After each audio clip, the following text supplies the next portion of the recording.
Hello, Shadowcat back with more Rogue Trader. And last time we were here, we finished up on this space station over here at Urak 5. We're done.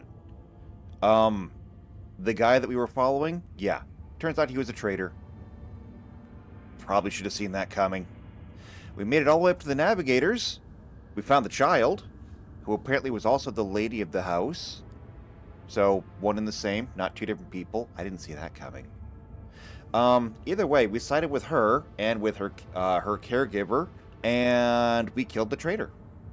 And now she's on my ship, and I think that she just killed a whole bunch of people. Such as when you have psychers on board. Oh well, we will replace them. So now we have choices to make as to where do we go next. And where we go next is kind of up in the air. We have options anywhere in here. I think that this planet is the one where we get our new tech priest. These other planets, I don't know. This is the prison planet. We might be able to recover people there.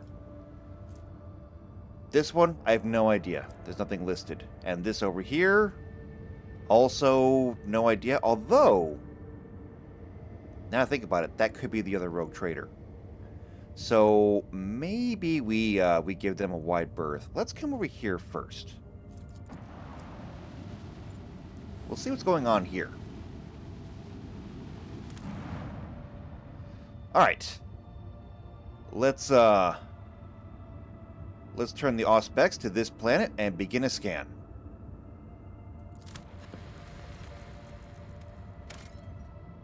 All right, Rylan Majoris, know that. It is a dead world. And that's fair. I mean, these things happen. There's nothing here for us to extract. All right, so we're not staying here then. Next up, then, if that's the other rogue trader, then this is supposed to have a planetary governor that is loyal to the other rogue trader. That could present problems to us.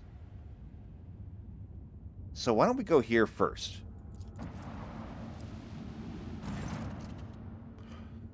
And the Voxmaster chimes in. Lord Captain, there's some commotion on the officer's deck. The Lady Navigator has left her quarters and is currently in the wardroom, where uninitiated crew members are shunning her in terror. Perhaps you should find out what has brought Cassia to the deck.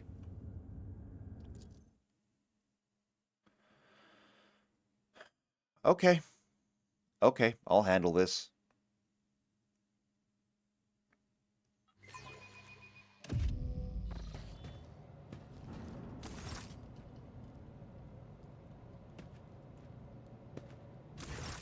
Lord Captain, my apologies. I did not notice your entrance. The Lady Navigator is engrossed in perusing the dusty tomes which appear to have been neglected by the other officers. Be it because of sloth or dullness of mind, when you walk closer, Cassia looks up to you, starts, and hides a weathered book behind her back.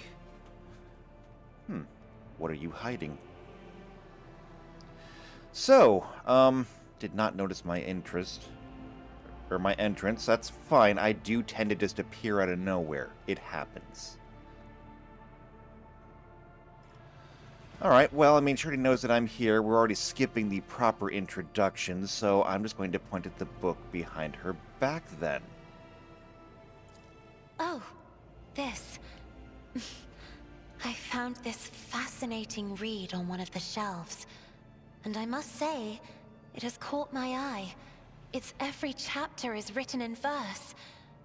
I find it so beautiful and enrapturing. Urak 5 had a vast archive of its own, of course. Although most of the works within had to do with scholarly disciplines of some sort or another. Only in my sparse moments of respite was I allowed to escape into the pages of more embellished works. She gently brushes dust off the cover with a thin, clawed hand, her eyes filled with longing after reminiscing about her lost home. Well, let's see. I do have options here.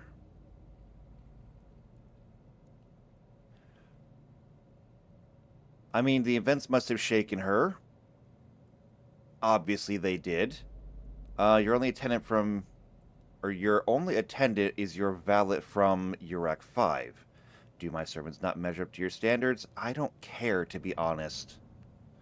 And I hope that you have had ample time to calm yourself in your powers. 1 and 3 are basically the same thing, just different words.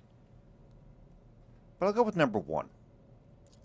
One should not underestimate the navigators of House Orselio, Lord Captain.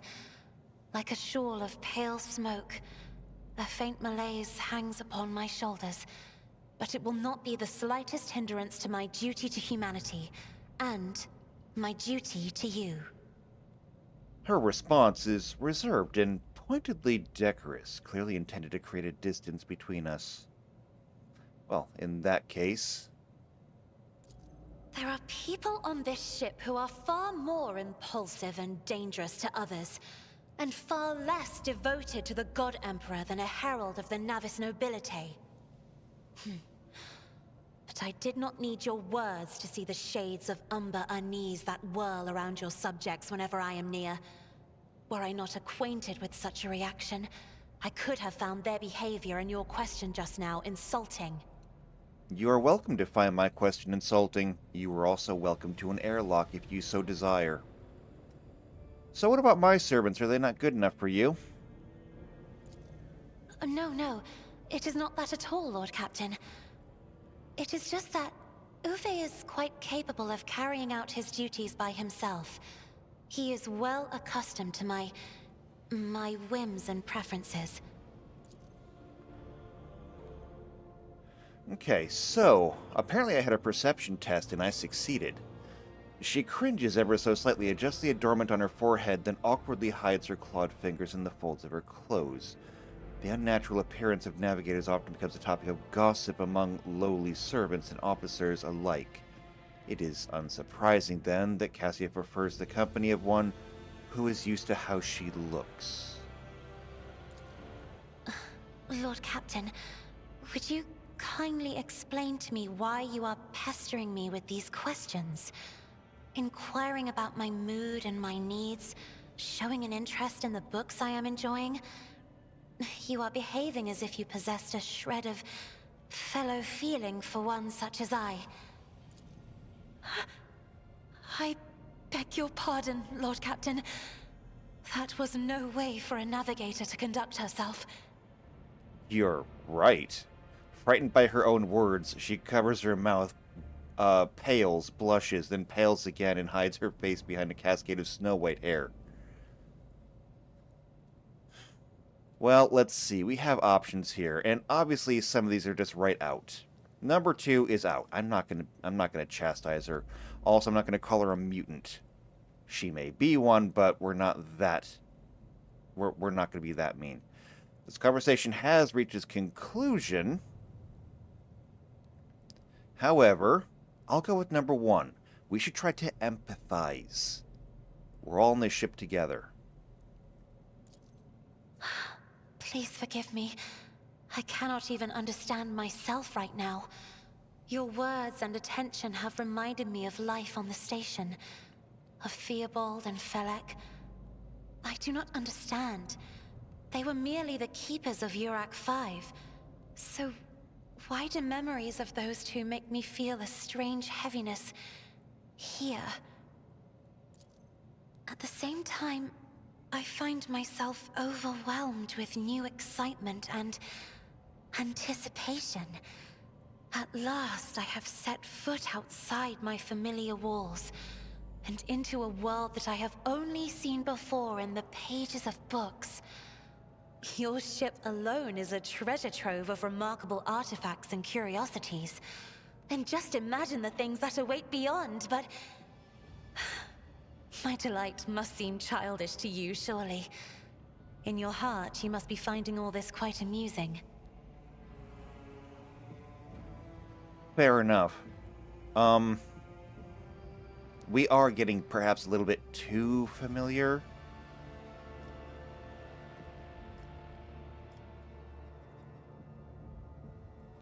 I could empathize further, but perhaps that's not the right move. We do need to work together. Perhaps we should just be friendly, but not necessarily friends.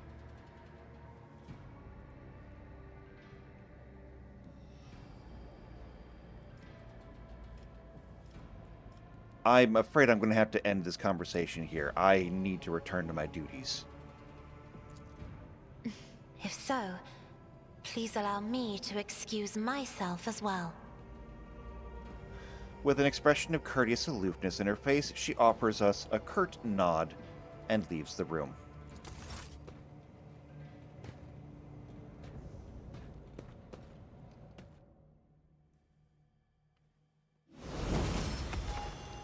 Okay, and hey, I leveled up from that. I'm doing good. Alright, so what do we have here? Choose a talent. Is anything recommended? Actually, there are recommendeds. Blood of Martyrs. Whenever an ally uses a heroic act, they gain temporary wounds. Focus. When the officer uses an ability on an ally, they gain a bonus to their perception and ballistic skill equal to 4. These bonuses stack, but half the stacks, rounded up, are lost at the end of the target's turn. Okay, but, like, then...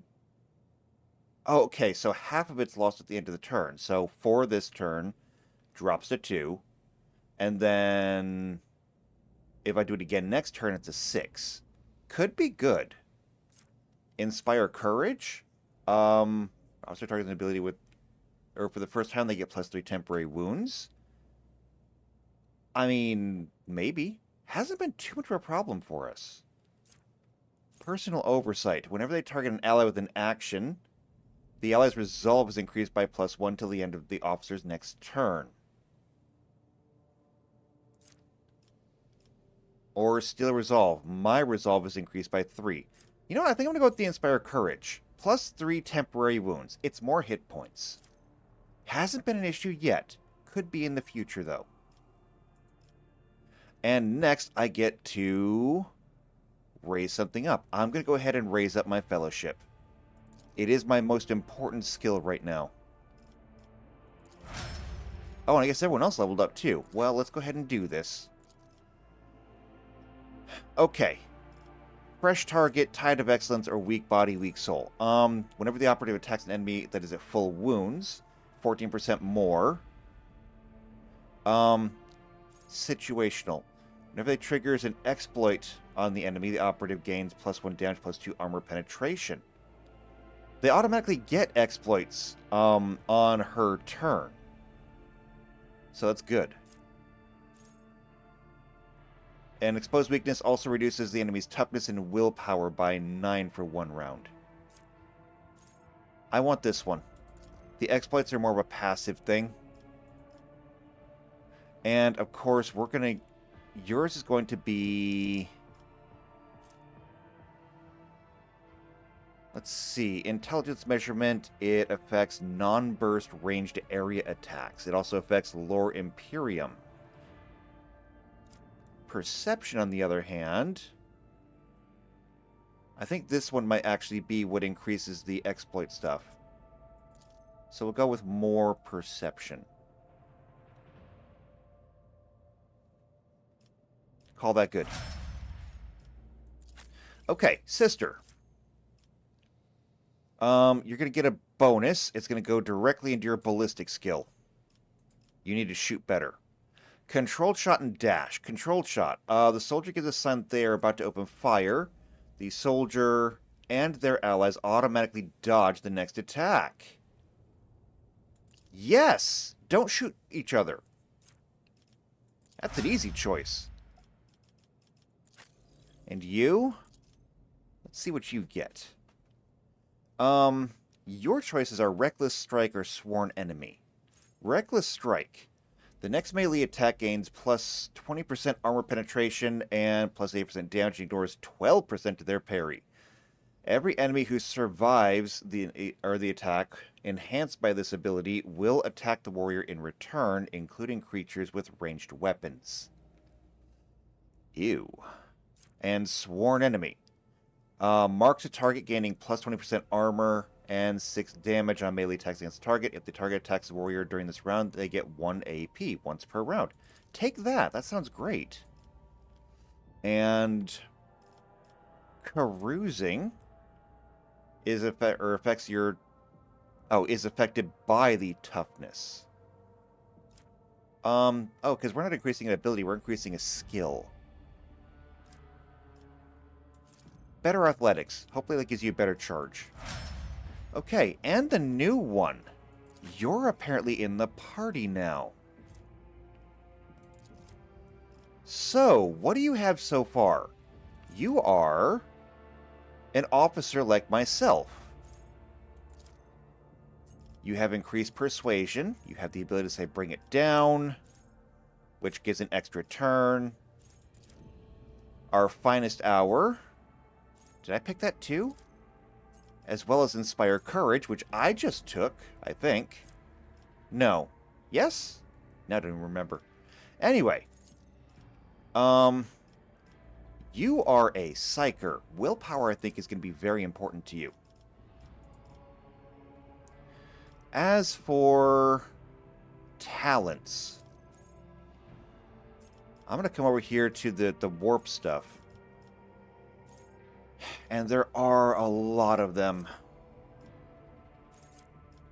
So, mind over matter makes all resistance tests with their willpower if it is higher than the base characteristic for such test, which in your case probably is. That sounds good. It'll make you tougher. As for this one, recommendeds. There are some actual recommendeds here, and this is based on you being an officer. Commanding voice. This is always good. I took it. You should take it too. And I'm going to increase your willpower again. Done. Lovely. Okay, then. Where do I go from here? This way. To the bridge.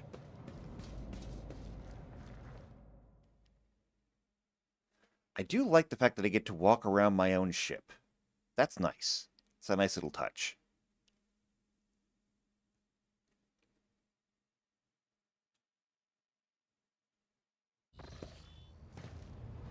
Okay.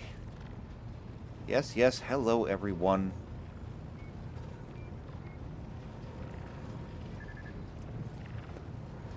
Lord Captain. Okay, just seeing if he has anything new to say. It doesn't appear so. Lord Captain. Bridge technician. You know, I never did find Adira, and she wanted to talk to me. There's the chair.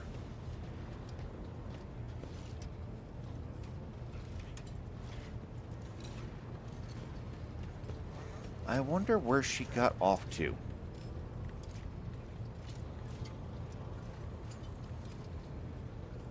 There's Cassia, there's Argenta. Cassia, Uwe, Argenta. Shouldn't you be in your own, like, private place? I wonder if I can talk to her attendant. No, I can't. Adira's got to be somewhere around here.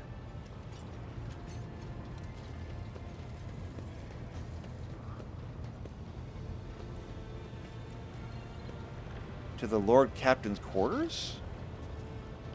You don't think she'd be in there, do you? I'm gonna go check. I'm gonna go check that.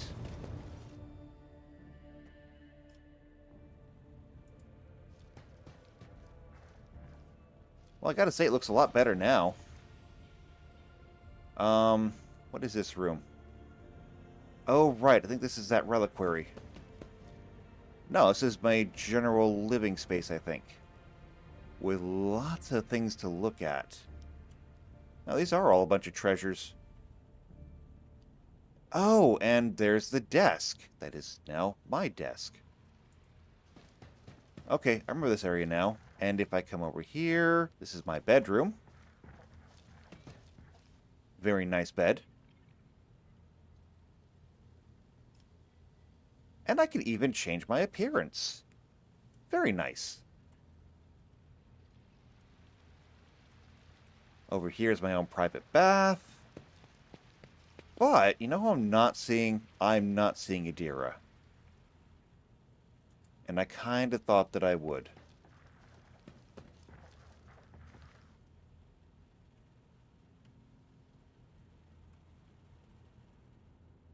Okay, in that case, back to the bridge.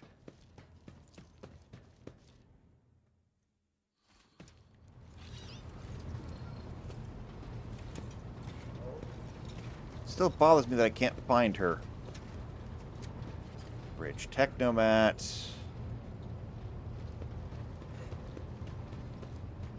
There's nothing over here.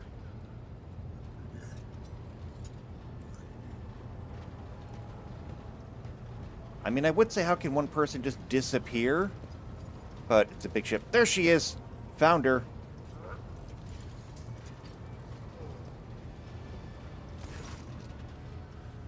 The tall, middle-aged woman stares straight ahead, her eyes vacant as she rubs the implant at her temple. Her collar is undone, one of the clasps on the verge of falling off. Sensing your presence, she turns her head towards you and offers a crooked smile, even as her eyes look right through you.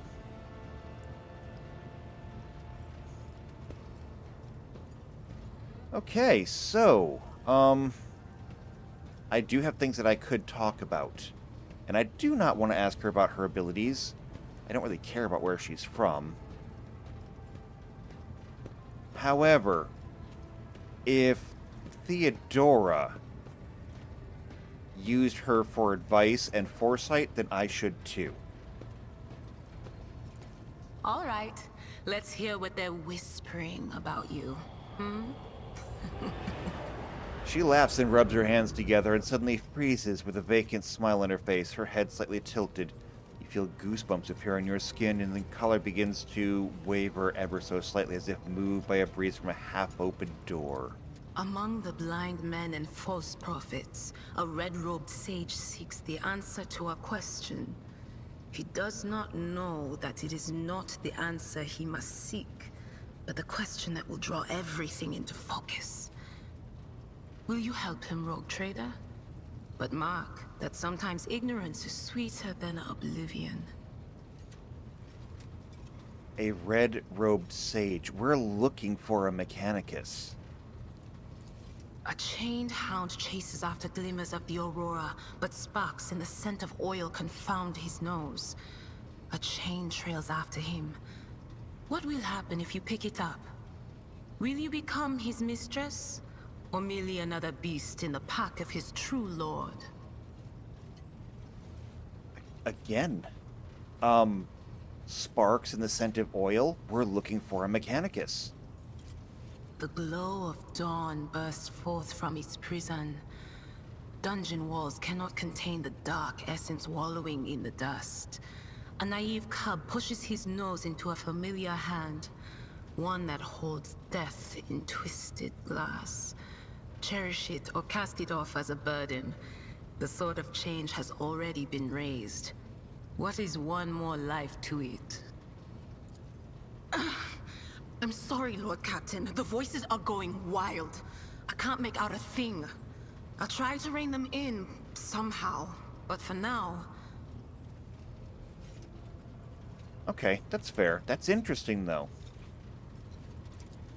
Of course. Always at your service. Whenever you need me. Alright. Good enough for me. Good enough for now. Well, let's get back to the map. We do have places to go. Okay, so we were on our way here. To the prison planet. You, again. Lord Captain, sorry to disturb you. It's pandemonium outside the bridge gate. One of the officers seems to be demanding an audience with you in person. I think I hear Master Wesserian's voice. In any case, I wanted to warn you in advance.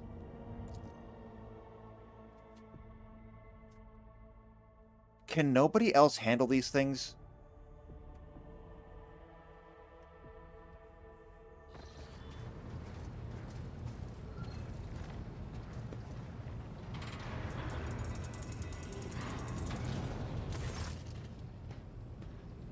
The everyday sounds of the bridge are disrupted by voices raised in anger. Abelard's voice, the loudest of all.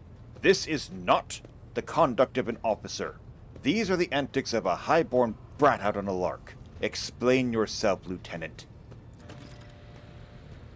The young woman standing before Abelard strives with all her might not to quail under the onslaught of her superior's anger.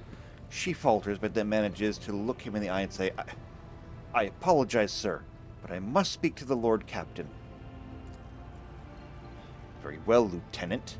You may address the Lord Captain, not least because I see you've already seen fit to disturb her. Your unauthorized appearance on the bridge and the display of belligerence towards a higher-ranking officer will be logged in your personal file without delay.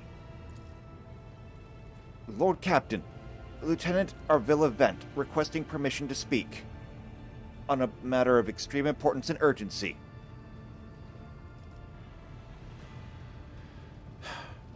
Very well. You may speak, but I want to hear a report, not a shouting match. Having two officers bickering in full view of the bridge is unacceptable.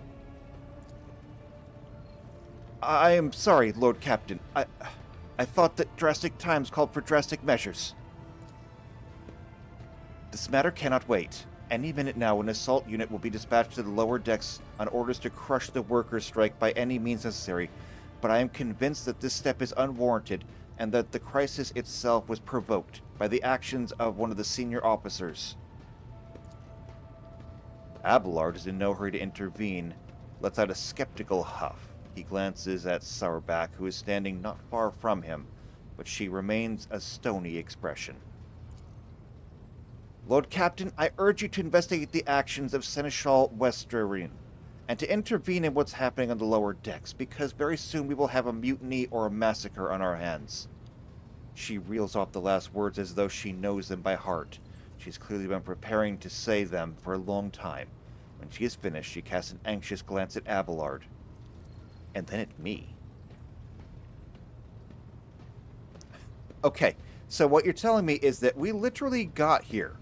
We literally got here where we're going, because I was brought on board. And then, immediately after I was brought on board, there was a mutiny. We put down the mutiny, and now there's another one.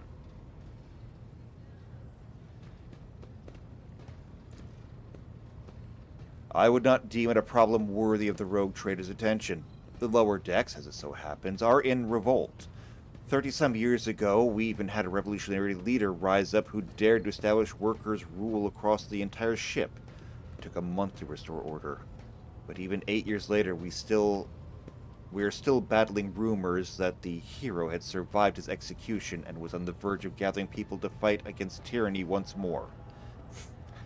Needless to say, the rumors were baseless. As for the current situation, we have sufficient enforcers to deal with it. But on this ship, the word of the Lord Captain carries more weight than a salvo from 100 bolters. I'm sure that if the rogue trader addresses the malcontents directly, she will quell this unrest. I dread to think what problem you will disturb the rogue trader with next. Perhaps you will ask the Lord Captain to break up brawls in the mess room. I've already given you the means to resolve the problem. You simply need to use them. If I may, your ladyship, sending a hit squad to crush the rebellion means ignoring the problem, not solving it. I tend to agree. We're dealing with symptoms now. I want to deal with the problem. You mentioned the Seneschal Weserrian. What does he do? I shall explain, Abelard intones grimly. I beg you to hurry. Time is running out. I will not hurry. Since my competence is under scrutiny, then I shall speak for so long as I see fit. There is an established order on the way things are done on this ship, and one of the pillars of that system is that the rogue trader's attention is not distracted by trivial matters. It is the Seneschal's role to ensure that. I have always handled internal problems myself, so of course, when I received information about cultists hiding in the lower decks, I took the matter in hand. So long as I live, not one vermin who murdered Theodora von Valencius will find refuge on her ship. You were far too heavy-handed, Seneschal Wissarion. Arrests, interrogations, and punishments for the entire sector. It has driven people to the brink. Now there's a strike on the lower decks, in Depot 4 to be precise. 3 worker clans are involved, but many more are passively supporting them. The situation could degenerate into an all-out insurrection. But when I reported my concerns, the only response I received was an order to dispatch an assault unit and crush the strike with maximum force. Okay, so I'm starting to understand this. Your first name is Abelard, your last name is Wissarion. It's the same Seneschal. I thought I had 2 for a minute. You did this? Okay. Okay. I believe I understand how this started. They got uppity, and you sought to crush them. Abelard, what do you have to say? I see no need to say anything. I acted with the remit of my authority, guided exclusively by the best interest of your protectorate and your personal safety. If you wish to confirm the rectitude of my actions yourself, I have no objections. For my part, I urge the Lord Captain to go down to the lower decks, stop the assault unit, and speak directly to the people. You will see they are not lying or harboring heretics. That way you will stop the uprising before it begins.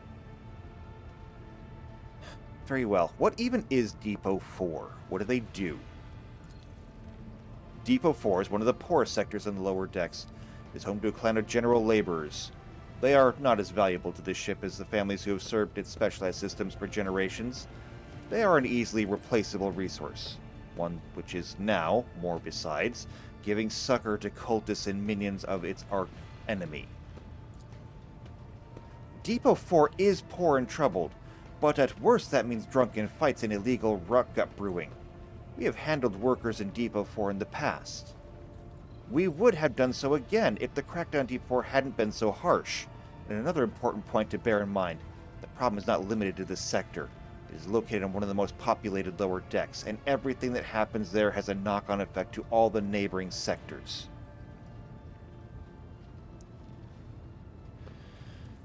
Okay. Master-at-Arms, you're here. You have said nothing.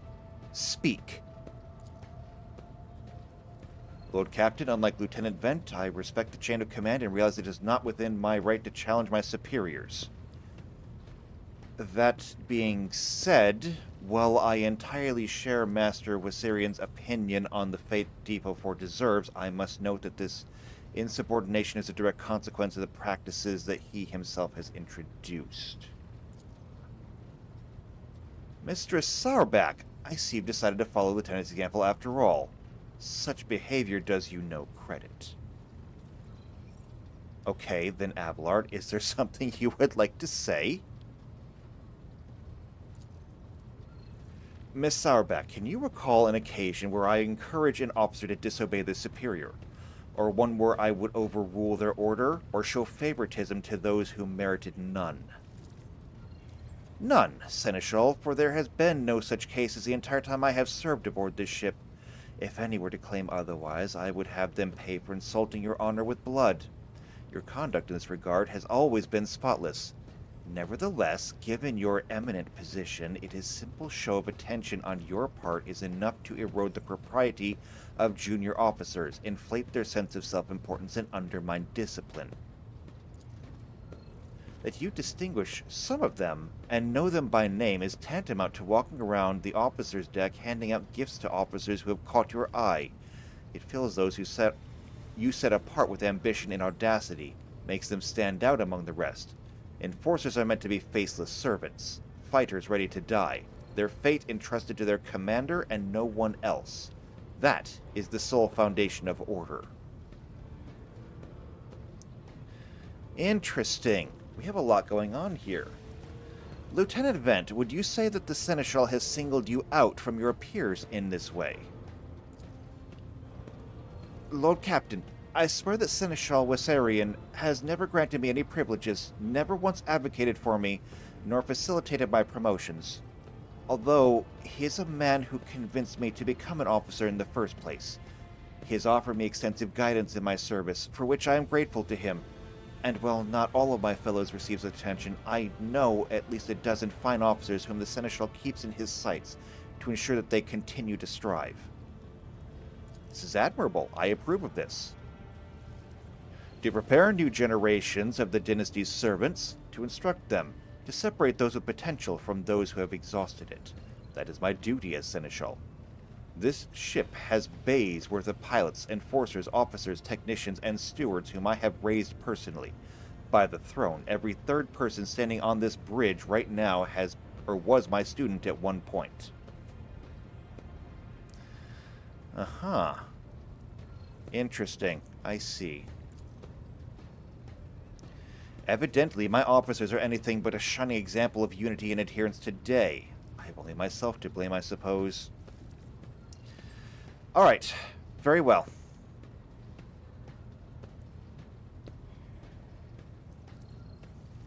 If you think that my going down there will end this, then I will go down there and deal with this personally. However, I will say this. Should this matter ever come up again, there will be no second chances, and any rebellion will be crushed. It will be crushed without mercy, and it will be crushed swiftly. Lead the way. Praise the Emperor. Thank you, Lord Captain.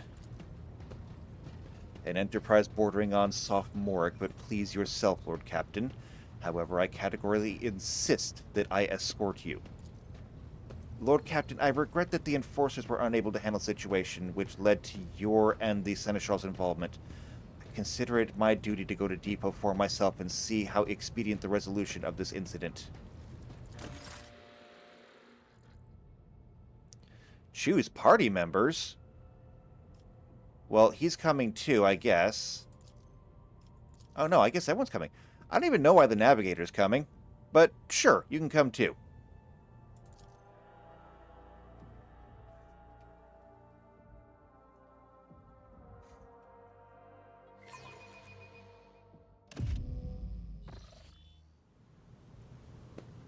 Okay, we are literally all here. Greetings, Your Graces. Is there money to be made?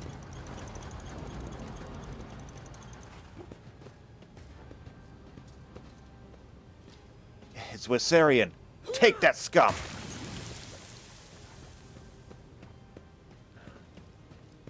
Okay. Abelard reflexively wipes the sweat from his brow, and startling human gesture, and a telling one, a rare moment where he allows his age and weariness to show through his armor-like veneer of self-assurance. The lower decks are a source of endless problems. Sometimes I dearly regret that we cannot replace all the locals with servitors. The people here disrespect a senior officer? They would not have a chance to express such disrespect if we were not here, and the situation had been dealt with by the relevant officers. It is the junior officer's worst failing to pass problems up the chain of command. I have never been able to abide it. I shall say it again. It was a mistake to come here on Lieutenant Vent's whim, Lord Captain. I must admit that the Lieutenant is by no means the worst material for an officer, but in the name of Terra, the girl is the same age as my eldest great-granddaughter. She has a gall to tell me how to manage the lower decks and hunt down cultists. It'll be another 20 years at least before she can be trusted to act without oversight. Look, let's just keep going. There's a bigger problem here than just a rebellion. Something resembling a nest made out of thermal insulation material must be where the workers sleep between shifts. This is all on my ship.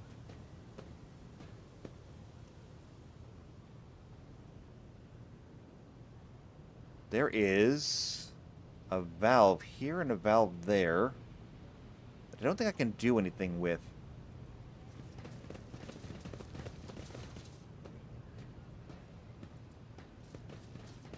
I still do not see our purpose in coming here. Relax, old man. Going for a stroll on the lower decks every once in a while is good for you. Lets you see how the simple folk live. I do tend to agree with Idira, actually. Perhaps this problem never would have come up if we had paid more attention. Huge pipes, the arteries of the ship run through the many bays, delivering air, water, heat, and propulsive force. I always have a backup plan.